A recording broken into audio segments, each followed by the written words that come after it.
Hey everyone, welcome back to Corporate Decoder, the place where we attempt to decipher the cryptic language of corporate America. And let's just say Brunswick is making some interesting financial moves that might surprise you. Today we're diving into a recent filing from Brunswick Corporation, a company you might know for its boats and marine engines. But beneath the surface of shiny new vessels, they've been busy with their debt.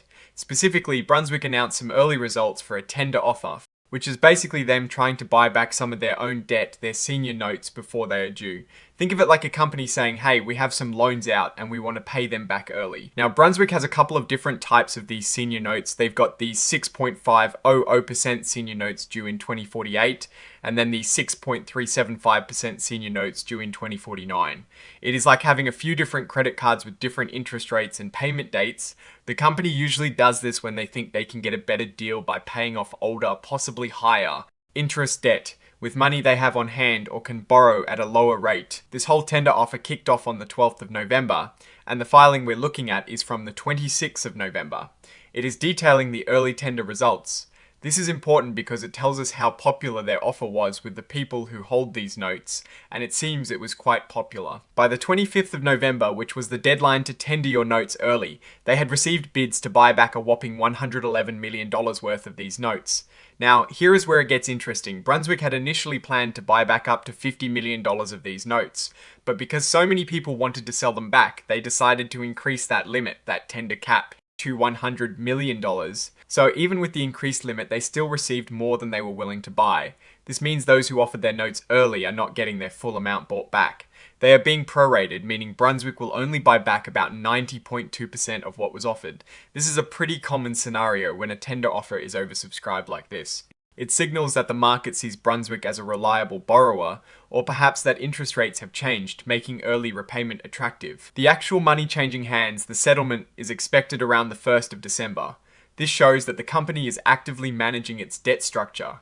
They are essentially saying to debt holders, we see your notes and we're willing to pay you back now, potentially at a better rate than if we waited. These specific notes, let's focus on the 6.500% senior notes due in 2048, represent a portion of Brunswick's long-term financial obligations. By repurchasing them early, they're reducing their future interest payments and streamlining their debt portfolio. It is a strategic move that can improve their financial flexibility and potentially their credit rating if done consistently. Similarly, the 6.375% senior notes due in 2049 are also part of this debt management strategy. The difference in interest rates between these notes and potentially new debt, or even their current overall cost of capital, is what would drive this decision. If they can borrow new money at, say, 5%, then paying off debt at 6.5% makes a lot of financial sense. They've attached press releases as exhibits to this filing. These are essentially public announcements providing more details about this tender offer. We won't go through the full press releases, but it is good to know they are there for anyone who wants to dig deeper into the specific terms and conditions. Now, what does all this debt management really mean for Brunswick companies? Like Brunswick operate in a cyclical industry, heavily influenced by consumer spending and economic conditions. Managing their debt effectively is crucial for maintaining financial stability and having the capacity to invest in their core businesses, like developing new boat models or expanding their engine technology. A strong balance sheet means they can weather economic downturns better and seize opportunities when they arise. Their stock, traded under the ticker BC, is something investors watch closely. While this filing focuses on debt, a company's debt management directly impacts its shareholders. Lower interest expenses can lead to higher profits, which can then translate into better returns for investors or more funds for reinvestment, which could drive future stock price appreciation. The report is signed off by Ryan M. Gwillim, who holds a pretty significant title there, Executive Vice President and Chief Financial and Strategy Officer.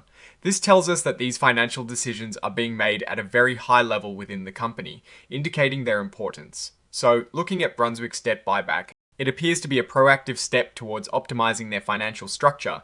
The high demand for their tender offer suggests confidence from the market in their ability to manage their obligations. This is generally a positive signal, showing they are financially healthy.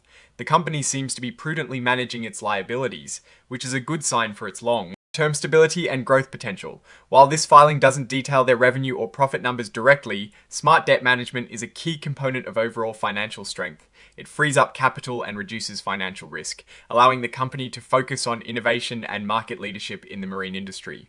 Alright, that is our breakdown of Brunswick's latest filing. What is your take on these debt management moves? Do you think it is a sign of strength or something else is at play? Drop your thoughts in the comments below. If this analysis was valuable, hitting that like button really helps, and subscribe for more corporate deep dives. Don't forget to check out the Discord in the description to continue the conversation. Thanks for watching. See you next time.